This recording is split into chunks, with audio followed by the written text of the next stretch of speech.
तेज वे अपराकृत पात्रों में ही प्रकाशित होती है। देखो कुछ मूर्ख लोग क्या समझते हैं,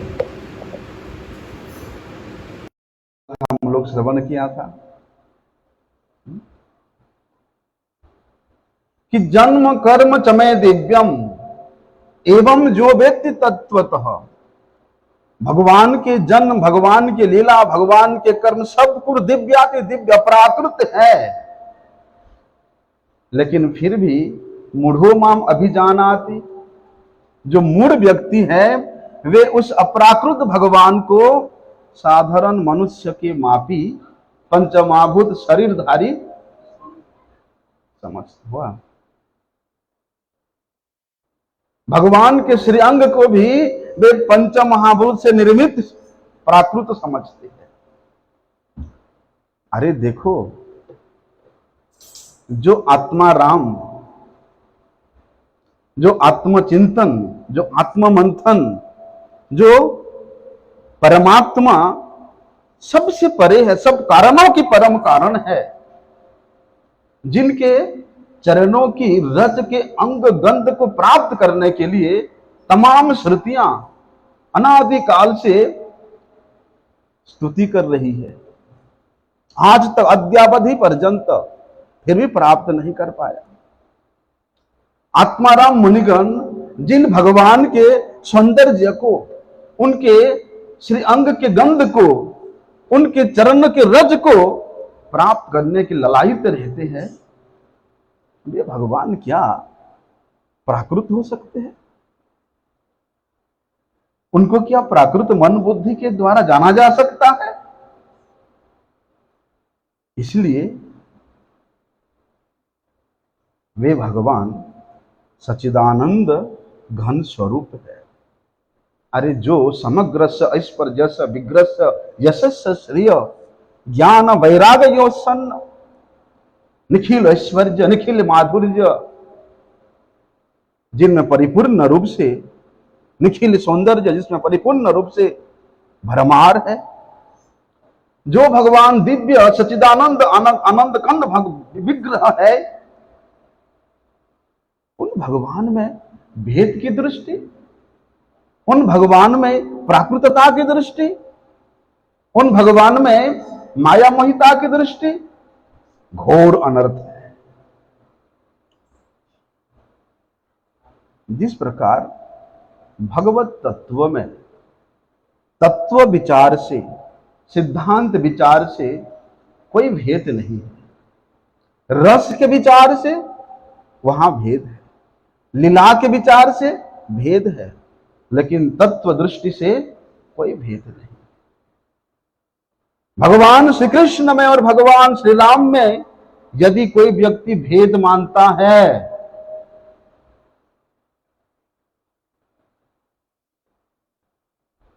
चाहे वो तत्वदर्शी ही क्यों ना हो, तत्वदर्शी होते हुए यदि वे तत्व की दृष्टि से श्री राम और श्री कृष्ण में, इसको थोड़ा सा बढ़ाओ, गर्मी लग रहा है, भेद देखता है, उसका भक्ति के पथ पे कभी भी अभ्युत्थान नहीं हो सकता। इसी प्रकार भगवती शक्ति स्वरूपिणी, भगवत आह्लाद स्वरूपिणी, भगवत आनंद स्वरूपिणी वृषभानु नंदिनी श्रीमती राधा जी, श्री रुक्मिणी जी, श्री सीता जी, इनमें भी तत्व की दृष्टि से कोई भेद नहीं। देखो भगवान के जितने भी सच्चिदानंद घन विग्रह है, और उन विग्रहों के साथ भगवान दिव्याति दिव्य लीला करने के लिए ही प्रकट होते हैं। और श्री चैतन्य महाप्रभु जी ने यहां तक बताया कि नानमाम कार्य बहुधा निज सर्व शक्ति तत्रार्पित नियमित, कि भगवान अपने तमाम स्वरूपों में और उन स्वरूपों के नामों में अपने समस्त शक्ति को भगवान अर्पण किया है। इसी प्रकार भगवान के शक्ति स्वरूपिणी श्रीमती राधा रानी के भी जितने स्वरूप है, उन स्वरूपों में भी श्रीमती राधा रानी, उन स्वरूपों के नामों में भी श्रीमती राधा रानी शक्ति संचार करके रखे। स्वयं भगवान इस बात को कहते हैं, मैं नहीं कह रहा हूं, कि यथा त्वम राधिका देवी गोकुले गोकुले तथा वैकुंठे च महालक्ष्मी भवती च सरस्वती। क्या श्रीमती राधा रानी को स्वयं भगवान श्री कृष्ण चंद्र बता रहे हैं कि हे श्री राधे, जैसे तुम इस गोलोक में, गोकुल में श्री राधिका नाम से विद्यमान रहती हो, ठीक उसी प्रकार वैकुंठ में महालक्ष्मी रूप से, सरस्वती रूप से विराजमान रहती हो।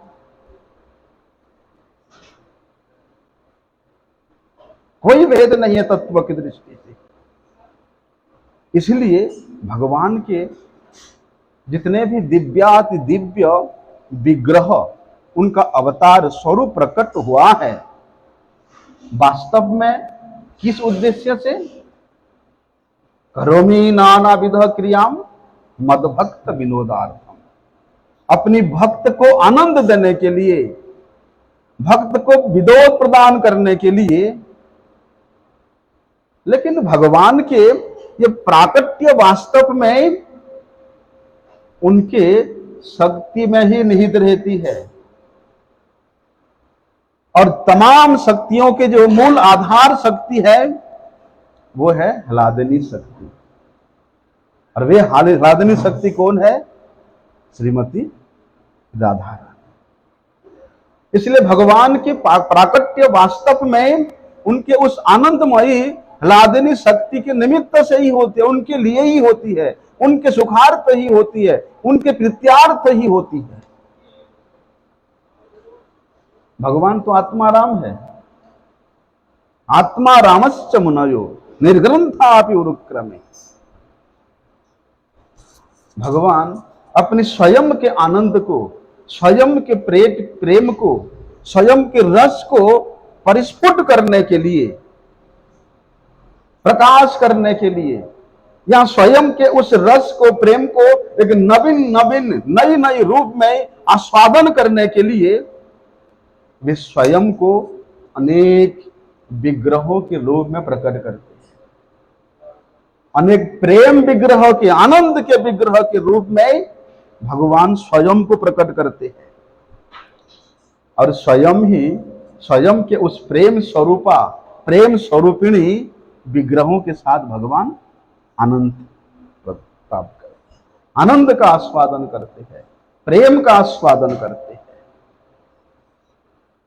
इसलिए भगवान के उस परमानंतमयी, अनंतमयी, रसमयी प्रेम की जो मूर्ति है, वो प्रेम स्वरूपा श्री वृषभानु नंदिनी है, श्रीमती राधा रानी है। और बोलते हैं श्री कृष्ण प्रेम के विग्रह है, और वे प्रेम के विग्रह उन प्रेमियों के द्वारा वशीभूत है। देखो,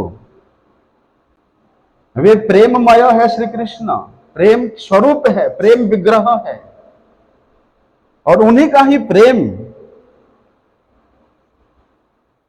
मजता से प्रकट हुई है, प्रेममयी रूप से। जिस प्रकार भगवान के करुणा का मूर्ति है, भगवान के कृपा के मूर्तिमंत मूर्ति है श्री गुरुदेव, श्री गुरुपाद पद्म, ठीक उसी प्रकार भगवान के प्रेम की मूर्ति है श्रीमती राधा। इसलिए जहां श्रीमती राधा रानी प्रेममयी मूर्ति स्वरूपिणी है, वहां श्री कृष्ण वे आनंद कंद है, वे अनंतमय है। इसलिए जहां आनंद है वहां प्रेम है, जहां प्रेम है वही आनंद है। प्रेम के बिना आनंद का कल्पना करना जैसे असंभव है, ठीक उसी प्रकार आनंद के बिना प्रेम का कल्पना नहीं हो सकता है। इसलिए प्रेम केवल उस आनंद कंद आनंद स्वरूप भगवान के साथ ही किया जा सकता है। और यहां भी इतना सूक्ष्मता है, यद्यपि श्री कृष्ण, गोविंद, गोपीनाथ, माधव, ये सब भगवान के नाम है, लेकिन श्रीमती राधा रानी के प्रेम का परमोत्कर्षता यदि कहीं प्रकाशित होती है तो है ब्रजेश तनय नंदन नंदन श्री कृष्ण में।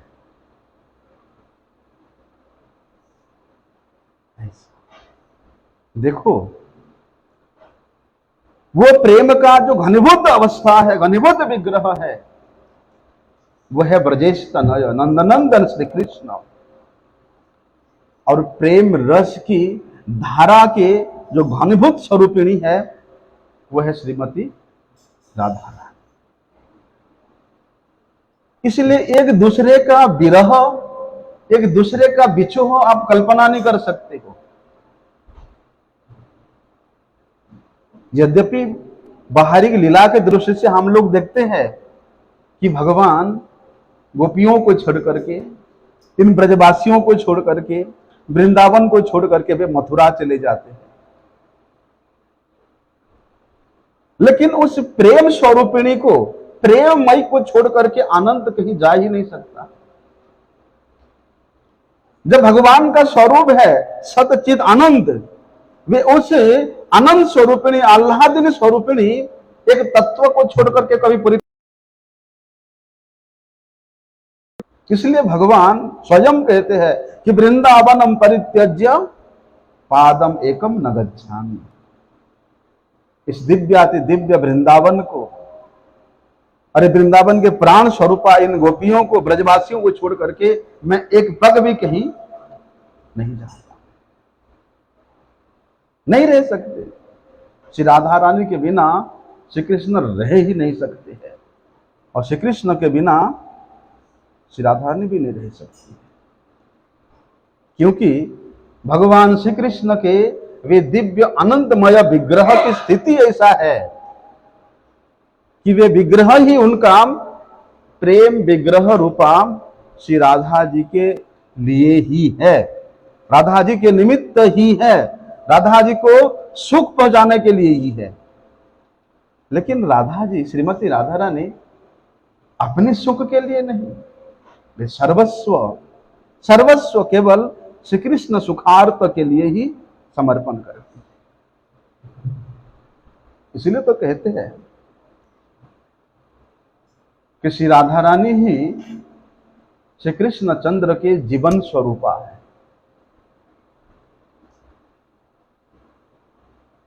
शक्ति के बिना, जैसे शक्तिमान का कल्पना नहीं कर सकते हैं, उसी प्रकार प्रेम के बिना आनंद का कल्पना नहीं हो सकता है।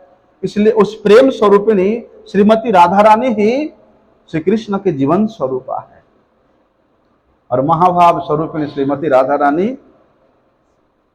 के जीवन स्वरूपा है श्री कृष्ण। देखो श्री कृष्ण तो ये सच्चिदानंद विग्रह है, नित्य निरंतर आनंद आनंद के रस में ये स्थित होने वाले रसराज है, जहां पर अनंत ऐश्वर्य, अनंत सौंदर्य, अनंत माधुर्य जहां परिपूर्ण रूप से प्रकाशित होती रहती है। वे भगवान बोलते पूर्ण रस होके भी, पूर्ण काम होके भी, आत्माराम होके भी वे श्रीमती राधा रानी, महाभाव स्वरूपिणी श्रीमती राधा रानी के लिए ही लीला का आयोजन करते हैं, उनकी प्रेम की कामना करते हैं, उनकी प्रेम के लालसा युक्त होकर के रहते हैं। लेकिन कहते हैं श्रीमती राधा रानी का भी एक ही स्वरूप है, श्री कृष्ण सुख स्वरूप। श्री कृष्ण के सुख में ही वे सुखी है, श्री कृष्ण के आनंद में ही वे आनंदित है। केवल श्री कृष्ण के लिए उनका सर्वस्व है। और श्रीमती राधा रानी श्री कृष्ण को सुख देने के लिए केवल एक स्वरूप में नहीं, बल्कि लाखों करोड़ों स्वरूप में, लाखों शक्तियों को प्रकट करके, वे शक्तियों को अनुगामिनी करा करके श्री कृष्ण की सेवा कराती है।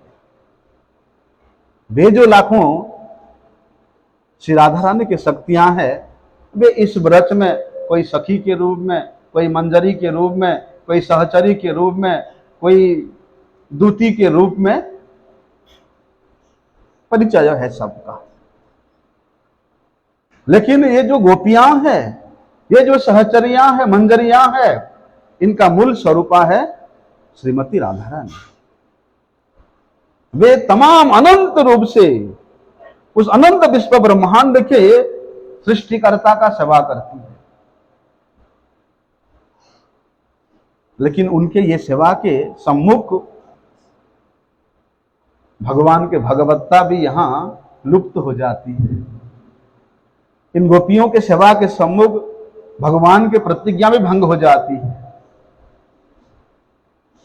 और स्वयं भगवान भी भूल जाते हैं, अरे हम तो भगवान हैं, हम तो षडैश्वर्य पूर्ण है, भूल जाते हैं। ऐसा प्रेममयी सेवा। देखिए,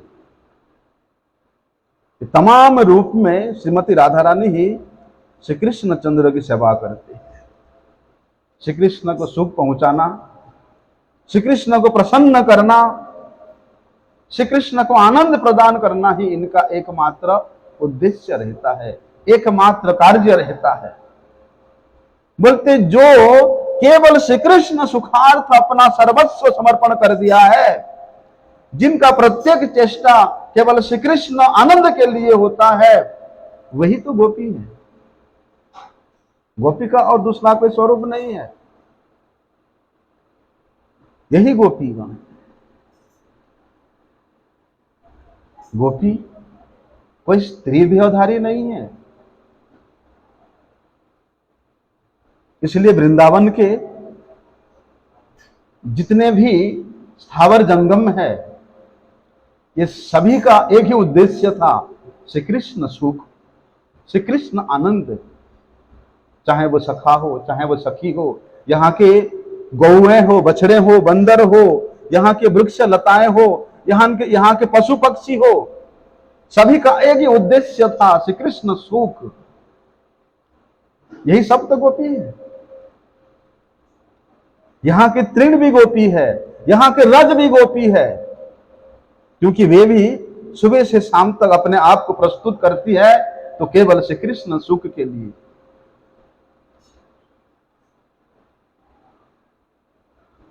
जब इन श्री कृष्ण सुख स्वरूपिणी, श्री कृष्ण आह्लाद स्वरूपिणी इन तमाम ब्रज के अवयवों का, ये तमाम ब्रज के वृक्ष लता कीट पतंग पशु पक्षी ब्रजवासियों का श्री कृष्ण के साथ यमुना पुलिन में नृत्य करने का इच्छा हुआ, बोलते वे तमाम ब्रज के जन ये सब वहां उपस्थित हुए। बोलते ना 100 कोटि कृष्ण और 100 कोटि गोपी, यही तो सब गोपीगण है। और बोलते ये ब्रज के तमाम जितने भी स्थावर जंगम है, ये सब के सब श्रीमती राधा रानी की शक्ति है, और श्रीमती राधा रानी अपने आप से प्रकट की है इसको।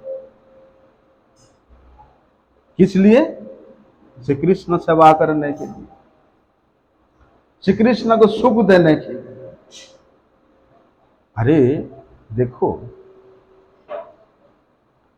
भैया, जो नित्य आनंद कंद है, जो नित्य तृप्त है, नित्य एक रस स्थित है, जो कोटि कोटि ब्रह्मांड के विग्रहों को धारण करने वाले हैं, जो परिपूर्णतम परब्रह्म परमात्मा है, वो भगवान में सुख प्राप्त करने का लालसा कैसे हो सकता है? सुखेच्छा की, कामेच्छा की इच्छा उनमें कैसे जागृत हो सकता है? प्रश्न तो बड़े युक्ति संगत है। जो आत्माराम है, पूर्ण काम है, सच्चिद आनंद घन स्वरूप है, और जो सभी प्रकार के ऐश्वर्य से परिपूर्ण है, उनमें क्या कुछ कमी है जो उनका चाहिदा रहता है? कल हम लोग श्रवण कर रहे थे,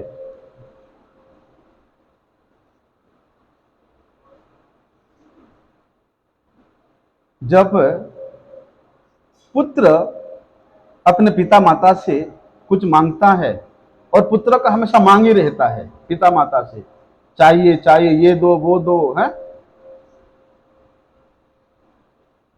इसलिए भगवान को पिता माता मानने वाले ये जो लोग हैं, इनको भक्त नहीं कहा जा सकता, क्योंकि भगवान को पिता माता का संबंध थोप करके भगवान से मांगते रहते हैं, हमें ये चाहिए वो चाहिए, ये दे दो वो दे दो।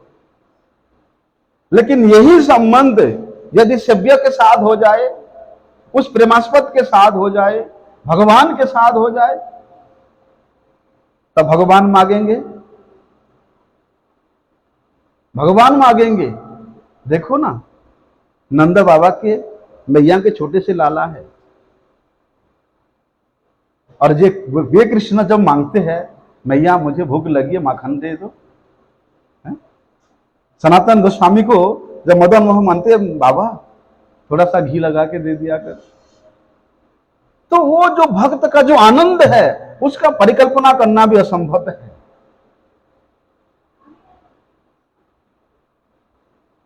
क्यों मांगते हैं? भगवान वहां नंद जशोदा के पुत्र के रूप में प्रकट हुए हैं, और नंद जशोदा को मांगते हैं, ये चाहिए वो चाहिए वो चाहिए वो चाहिए। यही तो प्रेम की स्थिति है, ददाति प्रतिगृह्णाति। यद्यपि नंद बाबा जशोदा मैया अपने लाला से किसी प्रकार की कोई वस्तु की कोई आशा नहीं, कल्पना नहीं कर सकते हैं, लेकिन भगवान वे पूर्ण काम होते हुए भी आज उनको मांगना पड़ रहा है अपने माता पिता से। और ऐसा भोलापन कि नंद बाबा जशोदा मैया सोचते हैं, अरे हमारे बिना ये लाला का रक्षणा बेक्षणा करने वाला कौन है, हम ही तो सब कुछ है। कैसा भाव है! लेकिन देखो, वो भगवान उनमें इसी कारण से, उस भाव के कारण से, उस प्रेम के कारण से उनमें चाहिदा रहती है, सुखेच्छा रहती है। क्योंकि भाव और प्रेम ये कोई अलग अलग वस्तु नहीं है। भगवान के विषय में भाव और प्रेम कोई पृथक वस्तु नहीं है। जो प्रेम का आश्रय है, उसका भाव किसके प्रति? प्रेम के विषय के प्रति। यही सर्वोत्कृष्ट स्थिति है।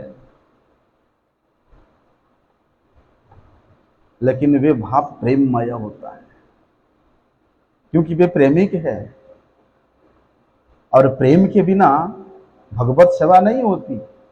पुजारी पूजा करे और भगवान से मांगते रहे, भगवान मेरा ये कर दो, मेरा वो कर दो, वो सेवा नहीं बोला जाता उसको। उसमें सेवा का कोई संलग्नता ही नहीं है। जहां मांगने का इच्छा है, जहां प्राप्त करने का चाहिदा है, वो नहीं हो सकता।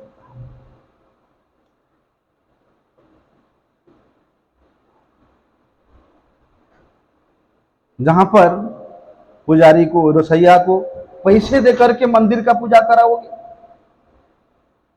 तो जो पैसे लेकर के सेवा करने वाला व्यक्ति, उसका सेवा का भाव कैसे आ सकता है? उसका तो चाहिदा है, उसको कुछ ना कुछ चाहिए।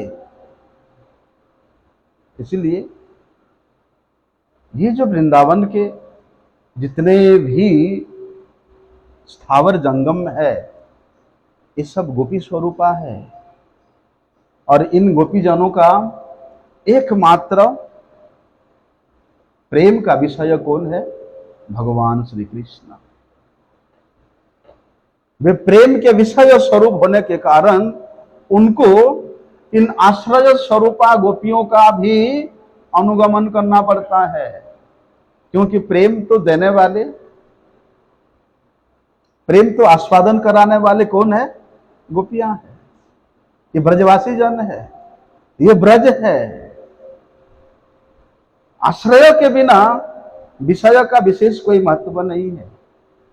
आश्रय के बिना विषय वास्तविक अपने विषयों को प्रकाशित नहीं कर सकता है। भाई दूध लो, कुछ ना कुछ पात्र तो चाहिए। पात्र के बिना आप दूध नहीं, जल नहीं रख सकते हो सकता है भगवान आनंद स्वरूप, प्रेम स्वरूप, लेकिन उसको प्रकाश करने के लिए आश्रय तो चाहिए, किसी पात्र तो चाहिए, और वे पात्र है गोपी। बोलते ये गोपियों के जो अप्राकृत परम चिन्मय दिव्याति दिव्य भाव है, वो केवल और केवल भगवान के सुख में ही निहित है। भगवान की प्रसन्नता उत्पन्न करने में ही वे नित्य निरंतर लगी रहती है। इसलिए जहां पर ये सेवा का, प्रेममयी सेवा का, स्नेहमयी सेवा का, भावमयी सेवा का उच्चतम स्थिति रहती है, वहां किसी प्रकार की कामना, किसी प्रकार की अतृप्ति, किसी प्रकार की प्राकृत क्रिया होना असंभव है, जागृत हो ही नहीं सकती है। लेकिन बोलते हैं उस स्थिति प्राकृत नहीं होकर के जो अप्राकृत हो जाता है, केवल वो श्री कृष्ण के लिए हो जाता है। उस परम उच्च भाव को प्राप्त करने के लिए, उस भाव स्वरूप सेवा को प्राप्त करने के लिए, उस भाव स्वरूप आनंद को प्राप्त करने के लिए भगवान नित्य तृप्त होकर के भी अतृप्त हो जाते हैं। वे क्रियाहीन होकर के भी क्रियाशील हो जाते हैं। वे आनंद में आनंद की वासना का जागृत हो जाता है उन भक्तों की प्रेम को प्राप्त करने के लिए। अवश्य ही भगवान के ये जो सुख की इच्छा है, ये भगवान की जो कामना है, भगवान की जो अतृप्ति है, क्रिया है, ये इस जड़ जगत के, प्राकृत जगत के, इंद्रियों के जैसे नहीं है।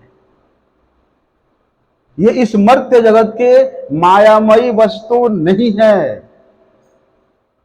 इसलिए दिव्याति दिव्य भगवान की ये लीला को, चाहे वो जन्म लीला हो, चाहे वो कर्म लीला हो, चाहे वो वृंदावन के लीला ही क्यों ना हो, जो व्यक्ति इसको जड़ के रूप में, प्राकृत के रूप में, साधारण मनुष्य के मापी रूप में अगर देखता है,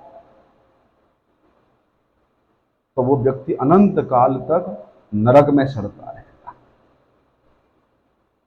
क्योंकि वे आनंद कंद और इस प्रेम स्वरूपा, प्रेममयी इन गोपियों में अभिन्नता है। इसलिए तो भगवान श्री कृष्ण स्वयं श्रीमती राधा रानी के लिए बताते हैं कि यथा त्वम च तथा हम च भेदो ही नावयोर ध्रुवम। क्या बोलते हैं कि हे श्री राधे, जो तुम हो वो मैं हूं, हम दोनों में लेश मात्र भी भेद नहीं है, किंचित मात्र भी भेद नहीं है। नावयोर ध्रुवम, कैसा सत्य? बोलते यथा क्षीरे च धावल्यम यथाग्ने दाहिका शक्ति। जैसे दूध में सफेदी होना, दूध तो सफेदी होता है, दूध से सफेदी को आप कभी अलग नहीं कर सकते हो, अग्नि से उसके दाहिका शक्ति को अलग नहीं कर सकते हो। ठीक उसी प्रकार यथा पृथिव्याम गंधच्च, पृथ्वी से गंध को आप अलग नहीं कर सकते हो, उसी प्रकार तथा हम त्वयि संततम, उसी प्रकार हे श्री राधे, मैं हमेशा सभी प्रकार से, सभी स्थिति में मैं तुम्हारे में ही रहता हूं। हम दोनों की अलग होने का, अलग करने का परिकल्पना कभी हो ही नहीं सकता है। तो हम लोग को इस बात को सुनते हैं, भाई व्यक्ति अपने आप से कभी विवाह कर सकता है? विवाह करने के लिए दो स्वरूप होना चाहिए ना। जब भगवान बोलते हैं कि हम दोनों एक ही, मैं जो हूं वही तुम हो, तो फिर हम लोग यहाँ क्या लीला सुनते हैं, भांडीर वन में भगवान का विवाह होता है ना। अरे जब बता रहे भगवान की जो तुम हो मैं वही हूं, मैं जो हूं तुम वही हो, फिर विवाह की कल्पना कैसे। और विवाह भी स्वयं ब्रह्मा जी ने कराया। इसलिए वृंदावनियम लीला महासर्जम महाजौक्तिकम अलौकिका लीलामयम। भगवान के ये जो वृंदावन की लीला है भैया, ये बड़े अलौकिक है। इसको प्राकृत बुद्धि लेकर के आप नहीं समझ सकते हो। और वैसे भी हम लोग देखते हैं लौकिक लीला, लौकिक दृष्टि से जो 11 साल के बालक होता है, और भगवान तो 11 वर्ष के उम्र में ही वे ब्रज को त्याग करके कहां चले गए थे, मथुरा। 11 वर्ष में ही भगवान ने वृंदावन से मथुरा पधार गए थे। और इतनी छोटी सी अवस्था में स्त्रियों के साथ प्रणय की, स्त्रियों के साथ विवाह की कल्पना भी करना भी असंभव है। तो फिर भगवान ने श्रीमती राधा जी को वहां भांडीर वट में विवाह क्यों किया, कैसे संभव हुआ। तो कहते हैं भगवान ने ब्रह्मा जी को वरदान दिया था। कैसा वरदान दिया था कि श्रीमती राधा रानी के जो दिव्य चिन्मय स्वरूप है, प्रेम रस विग्रह है, उसको दर्शन कराने का वरदान भगवान श्री कृष्ण ने ब्रह्मा जी को प्रदान किया। उसी वरदान की पूर्ति के लिए उन्होंने एकांत में वहां भांडीर वट में श्रीमती राधा रानी का दर्शन कराया। और ब्रह्मा जी के द्वारा ही रसराज भगवान श्री कृष्ण और महाभाव की वहां विवाह लीला संपन्न होती है, दिखाया भगवान ने वहां। तो ये जो श्रीमती राधा रानी है, ये जो विवाहिता श्रीमती राधा रानी है, ये नित्य निरंतर भगवान श्री कृष्ण के संग में ही विराजमान रहती है।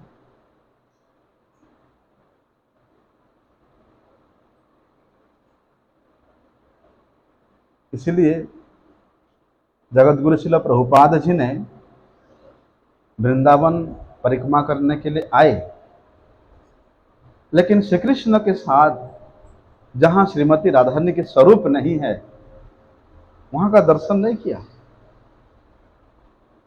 दर्शन। लेकिन कुछ महानुभाव इस प्रकार का व्यक्त करते हैं, जैसे राधारमन जी। हम लोग प्रायः राधारमन जी के मंदिर में जाते हैं, तो राधारमन जी के ठीक बगल में ऐसे सुंदर सा मुकुट और चुन्नी उड़ा करके बड़े श्रृंगार करके वहां एक स्वरूप रखा होता है। दिखता नहीं वे स्वरूप, क्यों? भाव ऐसा है कि श्रीमती राधा रानी का स्वरूप ऐसा है, उनका चिन्मयता ऐसा है, उनका दिव्यता ऐसा है कि यदि उनके कृपा से कोई उनको, उनके स्वरूप को राधारमन मंदिर में ही राधारमन के बगल में उनके स्वरूप का दर्शन कर ले, तो फिर वो श्री कृष्ण चंद्र को देखने का मन नहीं करेगा। इसलिए श्रीमती राधा रानी वहां अपने आप को छुपा करके रखती है। भले क्यों नहीं होगा, अरे जो भुवन मन मोहन मोहिनी है, भुवन मन को मोहन करने वाले जो श्री कृष्ण चंद्र है, उनको भी मोहित करने वाली है। उनके स्वरूप का यदि कोई दर्शन कर ले तो श्री कृष्ण का महात्म्य कम हो जाए। ऐसा कुछ महानुभावों का ऐसा विचार है, उनका भाव है। इसलिए वहां पर श्रीमती राधा रानी है, लेकिन वे किस रूप में, किस विग्रह में, किस स्वरूप में है, वो कल्पनातीत है। और इस बात से तो पता चलता है कि वे जो विवाहिता श्रीमती राधा रानी है, वे हमेशा श्री कृष्ण चंद्र के साथ ही रहती है, छिपी रहती है। यदि भगवान श्री कृष्ण के किसी के प्रति कृपा हो जाती है तो उनके वे कृपा के बल पर किसी प्रेमी महानुभाव के हृदय में उस जुगल जड़ी सरकार का दर्शन होता है। ऐसा कोई प्रेमिक महानुभाव है, ऐसा कोई रसिक महानुभाव है जिसके प्रति भगवान का अशेष कृपा है, वही व्यक्ति ही केवल उस जुगल जोड़ी सरकार का दर्शन करने में समर्थ होता है। देखिए, श्रीमद् भागवतम में श्रीमती राधा रानी का नाम प्रकट रूप से कहीं भी नहीं है, कहीं भी नहीं है। इसका मतलब ये नहीं है कि श्रीमती राधा रानी के बिना ही श्रीमद् भागवतम हो गया है? देखने में लगता है कि प्रकट रूप से श्री राधा जी का नाम श्रीमद् भागवत में नहीं आया है, ये सत्य है, परंतु वहां उसमें उसी प्रकार से श्रीमद् भागवत के प्रत्येक छंद में उसी प्रकार से श्रीमती राधा रानी का नाम छुपा हुआ है जैसे हमारे शरीर में आत्मा को दिखते हैं, और आत्मा के बिना शरीर का कल्पना भी असंभव है। उसी प्रकार श्रीमती राधा रानी के बिना श्रीमद् भागवत का, जो कि कृष्ण स्वरूप, कृष्ण के वांग्मय स्वरूप है, उसका कल्पना नहीं हो सकती। इसलिए जहां कृष्ण है वहां श्रीमती राधा है, नहीं है ऐसा नहीं कह सकते हो। उस प्रेम स्वरूपिणी, रस स्वरूपिणी श्रीमती राधा रानी का अस्तित्व ही उस रसराज श्री कृष्ण के दिव्याति दिव्य उस प्रेममय लीला को प्रकट करने के लिए ही होती है, क्योंकि उस लीला के द्वारा वे श्री कृष्ण को जितना आनंद, जितना सुख, जितना उल्लास प्रदान करते हैं और किसी माध्यम से इतना ज्यादा नहीं होता है। इसलिए तर्क के द्वारा भगवान के इस वृंदावन के जो मधुराति मधुर लीलायुक्त तत्व है, इसको नहीं समझा जा सकता है। और भगवान के इस वाणी को तो हमेशा स्मरण करना चाहिए। भगवान ब्रह्मवैवर्त पुराण में बड़ी सुंदर बात बताते हैं कि आवयोर भेद बुद्धिम च य करोति नराधमः तस्य वासः कालसूत्रे यावद चंद्र दिवौकस।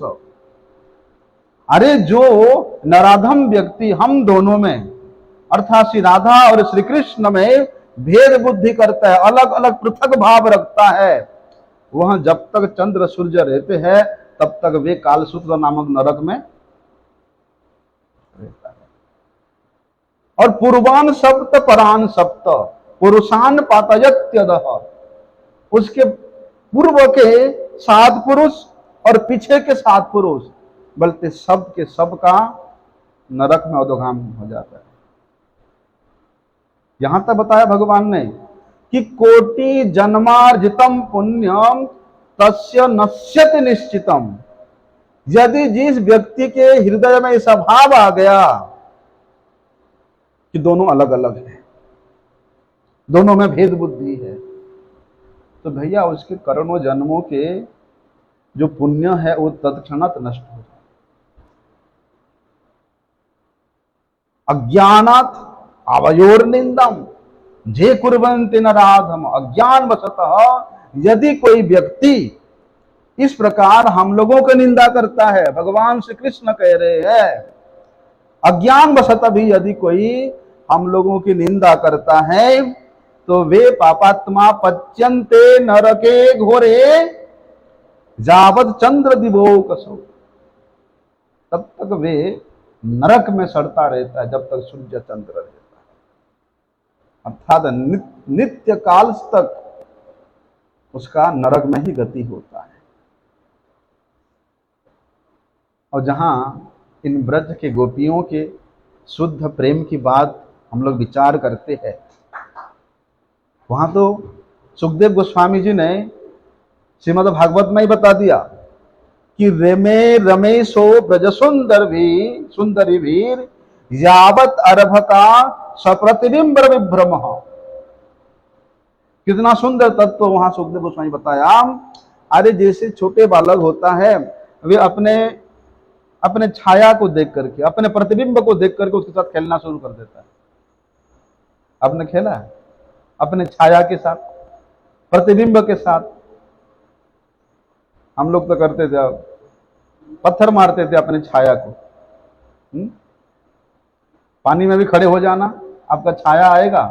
कई बार जब सूर्य उदय होते हुए सुबह सुबह आप पानी के सामने खड़े हो गए तो पीछे से आपका पृथ्वी बहुत लंबा जाता है, उसमें पत्थर मारते।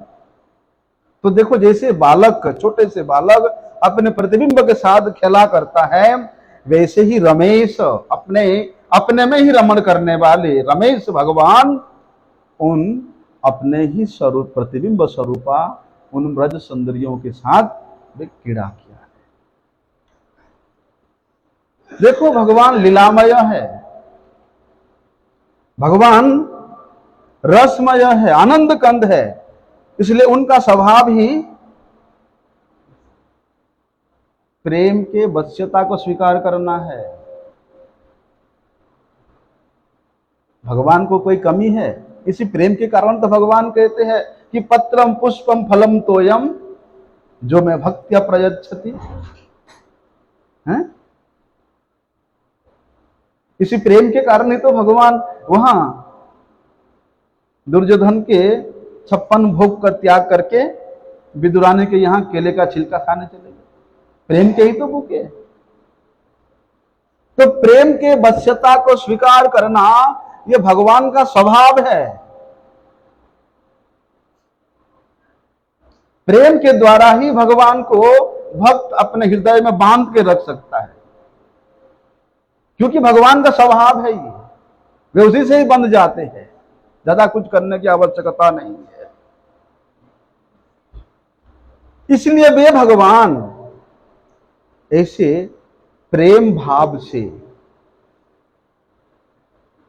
सेवा करने वाली, प्रेम भाव से आनंद प्रदान करने वाली, अपनी ही शक्तियों के प्रतिबिंब स्वरूपा, अपनी ही शक्तियों के प्रतिबिंब स्वरूपा उन ब्रज गोपियों के साथ भगवान क्रीड़ा करते, लीला करते। इसीलिए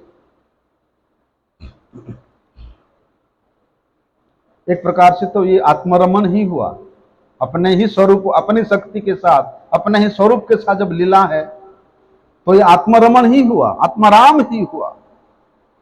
तो इसमें भी गोपियों का एकमात्र उद्देश्य क्या है?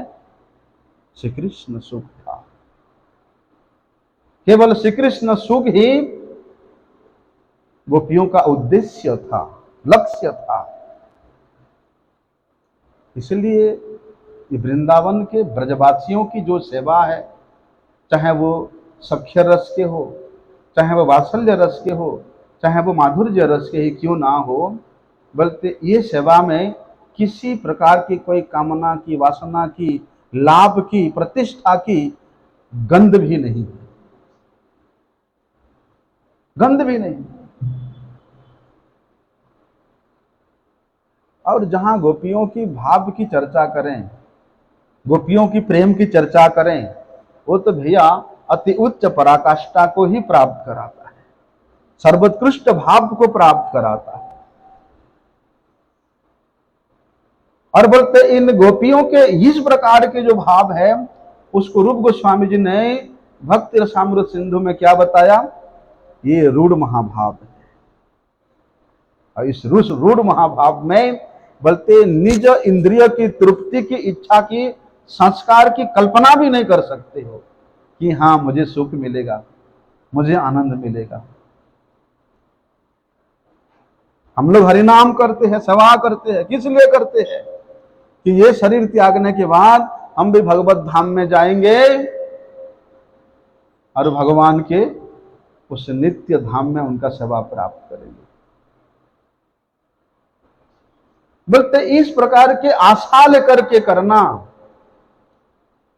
कि ये शरीर छूटने के बाद हमको भगवत धाम की प्राप्ति होगा, इसलिए हम लोग यहाँ पर ये हरिनाम जप कर रहे, सेवा कर रहे, वो कर रहे, ये कर रहे, इस प्रकार के आशा करना भी ये प्रेम के बाधक है, श्री कृष्ण सुख के बाधक है। अरे भक्त तो यहां तक कहता है कि भगवान आपके इच्छा से मुझे आप कहीं भी भेज दो, किसी भी जोनी में भेज दो, नरक में भेजना नरक में भेज दो, नरक में सुख है, दूसरे जोनियों में सुख है, लेकिन एक वस्तु की कामना करता है, तेसु तेसु अचला भक्ति अच्युतस्तु सदा त्वयि, कि प्रभु जहां भी भेजो मंजूर है, लेकिन आपके सेवा से, आपके भक्ति से, आपके भक्तों से, आपके कथा से मुझे दूर नहीं है, क्योंकि वो कथा, वे सेवा, वे भक्त का संग का उद्देश्य क्या है? केवल और केवल श्री कृष्ण सुख, श्री कृष्ण सुख को देने वाला जो माध्यम है यही तो है भक्त संग में हरि कथा, भक्त सेवा, भक्त के संग निर्देश में भगवत सेवा ही तो श्री कृष्ण सुख का एकमात्र माध्यम है। ये माध्यम को मेरे से छुड़ाना नहीं, इसमें निजेंद्रिय सुख की इच्छा की कामना नहीं है। इसलिए भैया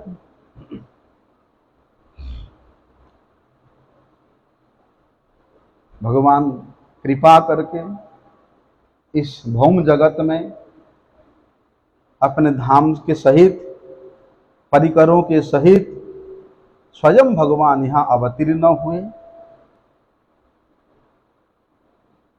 बड़ा सौभाग्य है कि उस पृथ्वी में, उस भारतवर्ष में और वे ब्रज धाम में वर्तमान हम लोग शरीर के साथ बैठ करके उन भगवान के दिव्य अति दिव्य प्रेममय स्वरूप को श्रवण करने का परम सौभाग्य प्राप्त हो रहा है।